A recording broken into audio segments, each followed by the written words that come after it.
23 наурыз 2025 жыл. Абдуғазиз бен Гаухар Серік пен Арайды есік көрсетуге шақырдық.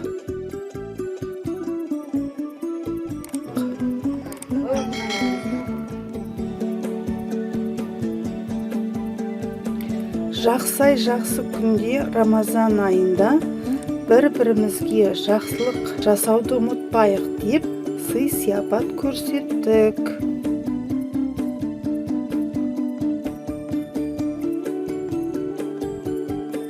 Анашым мен абысыным Аседа де жарапазан айтты.